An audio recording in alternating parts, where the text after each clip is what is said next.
নমস্কার বন্ধুরা, রাধে রাধে অনিশার চ্যানেলে তোমাদেরকে সবাইকে স্বাগতম। তো আশা করি বন্ধুরা তোমরা সবাই ভালো আছো, আমরাও ভালো আছি। তো চলো তোমাদের ভালোবাসার আশীর্বাদ নিয়ে আজকে দিনটা শুরু করি। আশা করি তোমাদের ব্লগটা অনেকটা ভালো লাগবে, স্কিপ না করে পুরো ব্লগটাই দেখবে, এই অনুরোধ তো তোমাদের কাছে রইলো। ঠিক আছে, বৃষ্টি দেওয়া শুরু হয়েছে, এখনো বৃষ্টি থামার নামগন্ধ নাই। তো এখন আমি সকালবেলা কাজ কিছু করি নিই, দেখো আমার মুখের মধ্যে জল পড়তেছে, এখনো বৃষ্টি পড়েই যাচ্ছে। তো বাইরে এসে আমি ব্লগটা স্টার্ট করলাম। তো আশা করি তোমাদের অনেকটা ভালো লাগবে। তোমার অবস্থা কি হয়ে গেছে, একবারে পুরো বৃষ্টি বৃষ্টি হয়ে গেছে, মানে কি বলবো, আর সব জায়গায় একবারে ভিজা ভিজা হয়ে গেছে। তো কালকে এখানে আমরা বেমস নিয়েছি। তো রাত্রি বলতে কি ভোরবেলা নিয়ে গেছে, তো ঢেকে রেখেছিলাম যেহেতু বৃষ্টি পড়তেছিল। তো বস্তা ঢুকে রাখছে, নষ্ট হয়ে যাবে, ঢেকে রেখেছিলাম। তারপরে পিড়িটা চাপা দিয়ে রেখেছিলাম। তো ভোরবেলা এসে নিয়ে গেছে, তখনও কিন্তু পুরো বৃষ্টি ছিল। আমার ছেলে আর আমার বড় উঠে মানে গাড়িতে উঠে দিছে। আর এদিকে দেখো মানে সব আর কি মাটি টাটে ধুয়ে ধুয়ে চলে যাচ্ছে। তো যেগুলো শক্ত ওগুলো তো যাচ্ছে না, যেগুলো নর্মাল ওগুলো ধীরে ধীরে চলে যাচ্ছে। তো যাকে বৃষ্টি পড়াতে কিন্তু গাছ টাছগুলো একটু প্রাণ খুঁজে পেয়েছে। ফুল টুলগুলোও কিন্তু খুব সুন্দর হচ্ছে দেখো। গাছটাও কিন্তু শুকিয়েছিল, জল আর কত দিব, কিন্তু বৃষ্টি পড়াতে মাটিটা সম্পূর্ণ নরম হয়ে গেছে, গাছটা কিন্তু খুব ভালো হচ্ছে। তো এদিকের গাছগুলো অনেকটাই ভালো হয়ে গেছে বৃষ্টি পড়াতে, কিন্তু একদিকে ভালো হচ্ছে একদিকে খারাপ হচ্ছে। মানুষের যে খেতে আলু টালুগুলো আছে ওগুলো নষ্ট হয়ে যাচ্ছে। আর আমাদের তো এখন আধা বিঘা মাটি বিম উঠাইতে পারতেছি না, পেকেই যাচ্ছে। আজকে তো বৃষ্টি জানি না উঠাতে পারবো কি বাইরে। এদিকে একটু আলুগুলো দেখে আলুর পরিস্থিতি কি হলো। আমাদের তো বীজের আলু রয়ে গেছে, এখনো বীজের আলুগুলো কিন্তু আমরা ঢুকে মানে স্টোরে নিয়ে যেতে পারিনি, কেন মানে হোলির বন্ধ নাকি করতে পারি না। তো আজকে নেওয়ার কথা আছে, কিন্তু আজকে তো যে বৃষ্টি, এগুলো কি করে প্যাক করবে, কারণ আলু পচে আছে। মানে আলুতে বস্তায় ঢুকায় রাখা মানে পচে যাওয়া। আর দেখো আমাদের এদিকে রাস্তাঘাটের অবস্থা কী হয়ে গেছে। তো এখানেও আলু আছে, এখানেও ঢাকা আছে। তো কিছু জল পেয়েছে, কিছু পায় না, এরকম করে আছে। তো ওগুলো তো পচে যাবে, তো একবারে পাতায় পাতা ভরে আছে। তো ওগুলো বৃষ্টি পড়েছে, এগুলো তো আর উঠানোটা সম্ভব না। শুকনো হলে যদি এগুলো সবগুলো গুটিয়ে কাটিয়ে আগুন জ্বালায় দেওয়া যায় তো তাও হতো। তো একটা মাসিকে বলছে নিয়ে যাওয়ার জন্য, মাসি নিয়ে গেছে। মানে ওরা আর কি ইয়ে দিয়ে রান্না করে, তোমার পাতা টাতা দিয়ে ওরা রান্না করতে ভালোবাসে। তো ওরা নিয়ে গেছিলো। তো দেখো এটা হলো সম্পূর্ণ আমাদের গাছ বাগান। তো গাছ বাগানে আশা করি কত পাতা পড়তে পারে তোমরা জানোই। তো অনেক পাতা ছিল, নিয়ে গেছিলো 4-5 বস্তার মতো নিয়ে গেছে। বন্ধুরা বৃষ্টির দিন আসা মানে আমার ঘরের ছিজ্জত। তো এই দেখো এদিকে বৃষ্টি পড়ার সাথে সাথে এখানে জল পড়া শুরু হয়ে গেছে, দেখতে পাচ্ছ। এই যে বিছনা দেখতে পাচ্ছ, এটা আমার ছেলে গুটাচ্ছে, ওই যে পালাচ্ছে। তো ওকে বলছি 2টা বিছনা গুটিয়ে রাখার জন্য, আমি বাইরে কাজগুলো করি। তো চলো, এক গামলা কাপড় রয়েছে, এগুলো কেচে দিব। ভাবছিলাম কালকের এগুলো বাইরে ছিল, তো ভাবছিলাম আজকে কেচে দিব, কিন্তু আজকে তো আকাশের যে পরিস্থিতি, কিন্তু শুকনা ভিজা না, কিন্তু তারপরে দেখি রোদ্র উঠলে কেচে। আমার ছাগল মহাশয় কি করতেছেন ঘরে, ওই তো উনি এখানে শুয়ে আছে। তো বৃষ্টির মধ্যে বাইর করতেছি না, ঘরে যাওয়া যাক। এখনো কিন্তু আমি রান্নাঘর তোর কিচ্ছু ঝাড় দিই নেই। তো থাল বাসন তো সব কিছু রাতেই ধুয়ে টুয়ে রেখেছি। আর এই যে এখন মেয়ের জন্য দুধ আর জল গরম করে নিয়ে গেলাম ওকে খাওয়ানোর জন্য, কিন্তু সব কিছু ধুয়ে টুয়ে রেডি করে রেখেছি রাত্রিবেলা। এই সবজি নিয়ে আসছে তোমাদের সাথে শেয়ার করি। তো এইটা ব্যাগের মধ্যে ছিল, সকালবেলা বর্ত ব্যাগটা নিয়ে গেল। তো এই যে এগুলো সরাই পড়ায় ফেলে রেখে গেছে। ভেন্ডি নিয়ে আসছে, বেগুন নিয়ে আসে, পাটের শাক নিয়ে আসে, আর মনে করো কি নিয়ে আসে, এই 3টে নিয়ে আসে। তো আমি তো পাটের শাকগুলো রান্না করে নিয়েছি, আর এগুলো রয়ে গেছে। এগুলো তো সরাই পড়ায় আছে, এগুলো একটু ঝুড়িটার মধ্যে উঠিয়ে রাখি, কারণ আমি ঘরটা এখন ঝাঁটিয়ে নেবো। আর এই বেগুনগুলো না খাইতে কিন্তু খুব ভালো, যে নরম নরম, মানে ভাজি টাজি করলেও। আর মানে কতগুলো কিন্তু আছে, কতগুলো সিজনে সিজনে বাইরে হয়, যেমন শক্ত শক্ত। এই কিছুদিন আগে আমাদের আনছিল, যেমন কি শক্ত শক্ত। আর এই বেগুনগুলো কিন্তু খুব নরম নরম, কি শীতালি বেগুনটা কী বলে জানি না। তো কিছু কিছু নরম থাকে, কিছু কিছু শক্ত থাকে। তো এগুলো বেগুন কিন্তু রান্না করে খাইলে না খুব ভালো লাগে, তাড়াতাড়ি গলে যায় আর তাড়াতাড়ি মজেও যায়। তো আজকে নিয়ে আসে ভেন্ডি। তো ভেন্ডি আমার অত একটু পছন্দ না, আছেও আবার নাইও, কিন্তু মেয়ের জন্য বেশি এখন মানে পিছলা জিনিস খাইতে পারি না। তো আজ বিকালবেলা রান্না করবো, তখন তো আমার বড় আসার টাইম হয়ে যাবে, তখনই আমাকে রান্না করতে লাগবে। তো ভেন্ডি রান্না করবো, বেগুন ভাজি করবো, আর একটা তো ঝোল সবজি বানাইতে লাগবে, কিন্তু ঝোল সবজি কী বানাবো এখন আমি জানি না।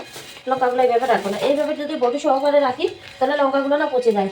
তাই বটুগুলো ফেলাই রাখি, বটুগুলো ফেলাই রাখলে কি লঙ্কাটা অনেক দিন যায়। আর লঙ্কার বলে যা দাম, 100 টাকা বলে কেজি আমাদের এদিকে। তো আমাদের এদিকে 100 টাকা কেজি, মানে সব দিকেই 100 টাকা কেজি।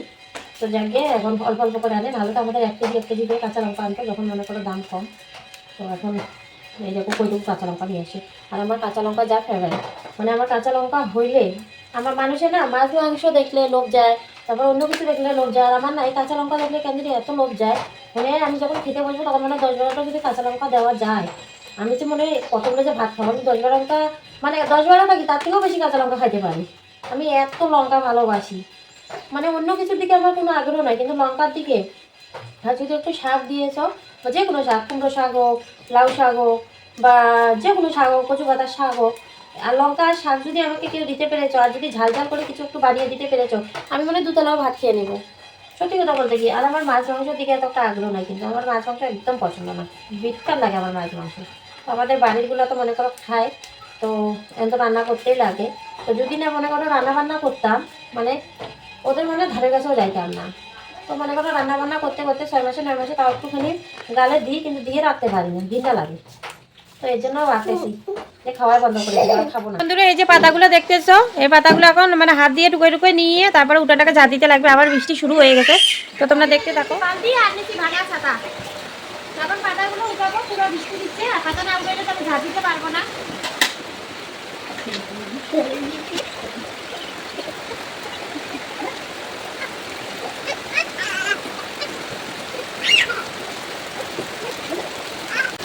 তো বন্ধুরা এত বৃষ্টি ভিজে যাচ্ছি, খুব বৃষ্টি পড়তেছে, আর আমরা বৃষ্টির মাঝখানে মা মেয়ে দুজন দাঁড়িয়ে আছি, কারণ আমি বাবাদের বাড়ি যাবো এর জন্য।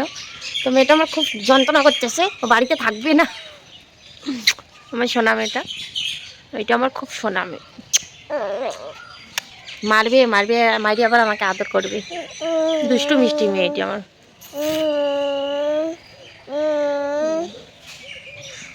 বলো তো মা যে তোমরা সবাই আমাকে আশীর্বাদ করো, আমি জানি আমার মায়ের মনের মতন হয়ে উঠতে পারি। কি খাচ্ছ তুমি, কি খাচ্ছ মামা? মামা গো, আহারে আমার মেয়েটা খিদে পেয়েছে। তো মেয়েটা ঘুম থেকে উঠছে, ওটার পরে অনেকক্ষণ এদিকে এদিকে ছিল আমাদের কাকিদের বাড়িতে। চা বসাইছি, বেলা 11টা বেজে গেছে, তো এখন খাবো আমরা চা। এখানে মুড়ি আনাইছি, লিকুইড আনাইলাম, আর এখানে এই যে ব্রেড আনাইছি। তো চা বানাচ্ছি, তার কারণটা হলো ওই আমাদের আজকে বিচের আলুগুলো প্যাক করতেছে আমাদের বৌদি, কাকি, কাকা সবাই মিলে, মাটা প্যাক করতেছে, ওদেরকেও চা বানাই দিব। এগুলো হচ্ছে দুপুরে রান্না। তো এখানে বেগুন ভাজি করতেছি, আর এখানে কিছু কাটা বেগুন রয়েছে, আর এখানে একটু বাঁধাকপির ঘন্ট রেখেছি, আর এখানে বানাইছি খিচুড়ি। তো এখানে খিচুড়ি বানাইছি, দেখো এক হাঁড়ি খিচুড়ি। আমাদের সাইল মহাশয় খাইতে বসে খিচুড়ি, আমাদের মারা কাজ করতেছে, দেখাই তোমাদেরকে।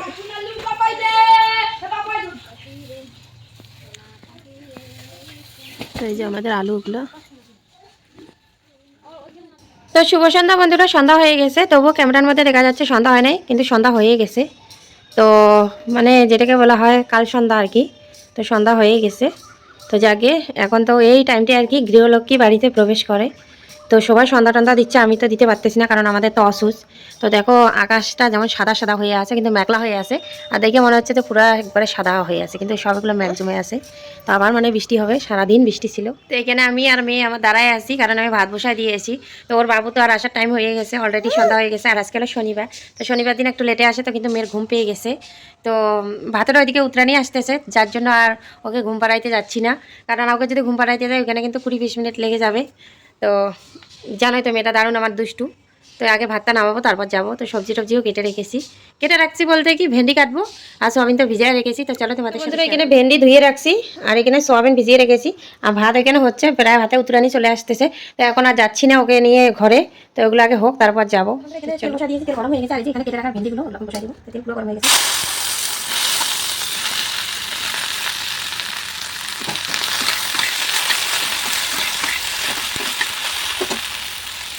নিচে করে দিতে আস্তে আস্তে।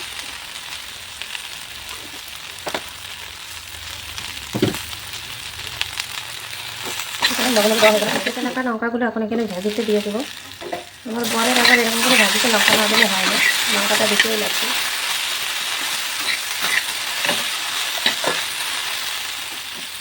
তো ঠিক আছে বন্ধুরা, আজকের ভিডিওটি তোমাদের কেমন লাগলো বলিও। যদি ভিডিওটি ভালো লেগে থাকে তো লাইক কমেন্ট শেয়ার করে চ্যানেলটাকে সাবস্ক্রাইব করে দিও। তোমরা সবাই ভালো থাকবে, টাটা।